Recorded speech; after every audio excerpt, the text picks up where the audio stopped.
नदी की धारा यदि रुक जाए तो वो जल स्थिर होने से खराब हो जाता है, लेकिन यदि धारा में प्रवाह बना रहे तो वो जल भी प्रवाहित रहता है और शुद्ध रहता है। और गुरुकुलीय पद्धति में जिस प्रकार हम वेद पढ़ते हैं, उपनिषद पढ़ते हैं, रामायण पढ़ते हैं, महाभारत पढ़ते हैं, वेदांग पढ़ते हैं, शिक्षा, व्याकरण, निरुक्त, छंद, ज्योतिष, कल्प पढ़ते हैं, उसी प्रकार से हम आधुनिक ग्रंथों को भी पढ़ते हैं। जो आधुनिक अंग्रेजी है, आधुनिक गणित है, आधुनिक विज्ञान है, उन सब का भी अध्ययन करते हैं। नमस्कार मंडळी, तर हीच आहे आपली प्राचीन संस्कृती आणि आपली प्राचीन संस्कृती ही खूप ॲडव्हान्स पद्धतीची होती आणि त्याचा पाया गुरुकुल हेच होते। गुरुकुलमध्ये लहान मुलांना पहिल्यापासूनच सगळ्या पद्धतीचे ज्ञान दिले जायचे। नमस्कार मंडळी, कल्पना अँड सन्स क्रिएशन या यूट्यूब वाहिनीवर आपलं स्वागत आहे। तर मंडळी, भारताच्या शिक्षण प्रणालीवर अभ्यास करणारे हे काही इंग्रज अधिकारीच होते, जसे की टी.बी. मॅकॉले आणि विल्यम ॲडम। मंडळी, भारतामध्ये जे काही धन, वैभव, संपत्ती जे काही होतं ते आपल्या शिक्षण प्रणालीमुळेच। मंडळी, तुम्हाला माहित आहे का, इंग्रज येण्याआधीची भारताची साक्षरता ही 92% इतकी होती।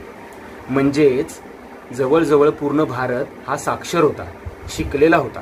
त्यावेळेस भारतामध्ये प्रत्येक गावामध्ये एक तरी गुरुकुल असायचेच।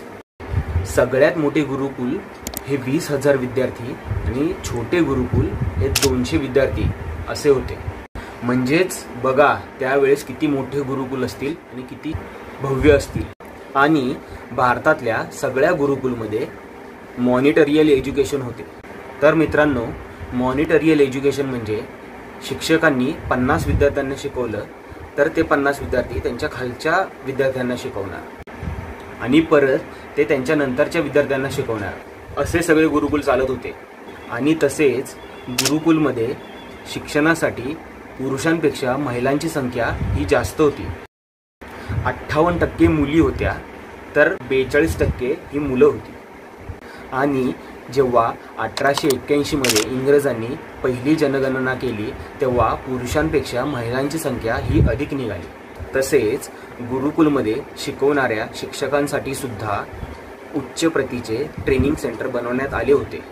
आणि ह्या गुरुकुलांमध्ये एकूण 18 विषय शिकवले जायचे आणि सगळ्यात जास्त जोर हा वैदिक गणित ह्या विषयावर असायचा। खगोलशास्त्र, धातू विज्ञान, ॲस्ट्रोफिजिक्स, रसायनशास्त्र, चिकित्साशास्त्र असे 18 विषय शिकवले जायचे। हे कसं काय संभव होतं त्यावेळेस 18 विषयांचा अभ्यास करणं? तर साधारणपणे मुलं 5 वर्षाची झाल्यापासून ते 18 वर्षापर्यंत ते गुरुकुलमध्येच राहायचे। त्यामध्येच ते सगळ्या विषयांचा अभ्यास करून घ्यायचे आणि ह्या विषयांची परीक्षा होत नसायची। त्याऐवजी त्यांना त्या विषयाविषयी काहीतरी काम देण्यात यायचं। ते काम ते किती चांगल्या पद्धतीने पूर्ण करतात ह्या पद्धतीने त्यांची कुशलता बघितली जायची। आणि मित्रांनो, पूर्ण भारतात 7 लाख एवढे गुरुकुल होते।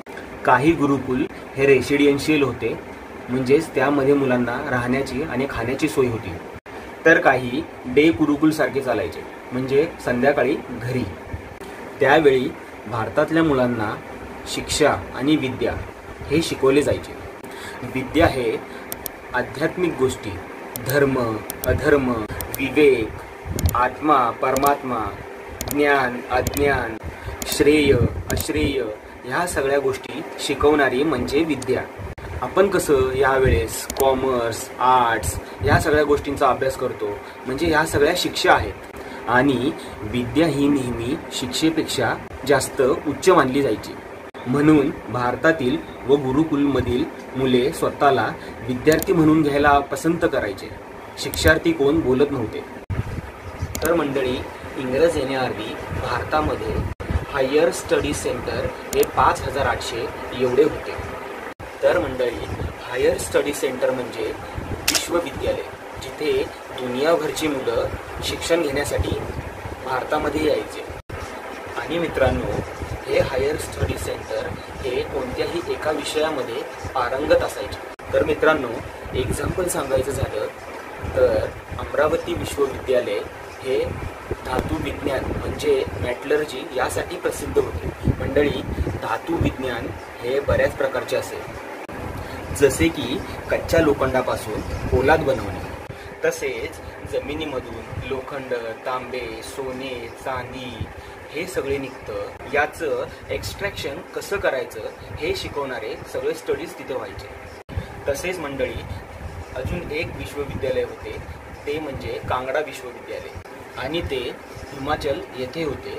आणि कांगडा विश्वविद्यालय हे सर्जरीसाठी प्रसिद्ध होते आणि हे 1835 मध्ये भारतात होत होते.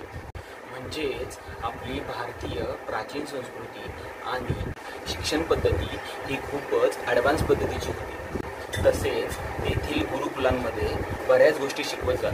तशीच अजून एक सांगायची झाली तर रायनोप्लास्टी म्हणजे शरीराच्या कोणत्याही भागाची स्किन खराब झाली, सडली, तर त्यावर आपल्या शरीराची दुसरीकडची स्किन लावणे. आणि या गुरुकुलांमध्ये सांगितलं जायचं की जीवन हे एकांगी नाही आहे. जीवनात माणसाला सगळ्या प्रकारचे ज्ञान असणे गरजेचे आहे. विशेषत्व हे कोणत्याही एका विषयात हवे, पण ज्ञान हे सगळ्या गोष्टींचे हवे. महाविद्यालयांमध्ये मुलांना पहिल्यापासून सगळे विषय शिकवले जातात आणि ज्या विषयांमध्ये मुलांची शिकण्याची प्रबळता जास्त त्या विषयात त्यांना घातलं जायचं. आणि मंडळी गुरुकुलांमध्ये मुलांपेक्षा ही मुलींची संख्या जास्त होती. आणि भारतात अशी मान्यता होती की स्त्रिया या परमात्म्याच्या जास्त जवळ असतात, कारण स्त्रियांमध्ये पुरुषांपेक्षा काही गुण जास्त असतात. आपल्या सर्व शास्त्रांमध्ये हेच सांगितलं आहे की स्त्रियांमध्ये परमात्म्याचे गुण असतात. आणि ते आत्ताच्या मॉडर्न सायन्सने पण दुसऱ्या पद्धतीने सांगितले आहे की स्त्रियांमध्ये पुरुषांपेक्षा एक क्रोमोसोम जास्त असतो. लाईक करा, शेअर करा, सबस्क्राईब करा. कल्पना अँड सन्स क्रिएशन.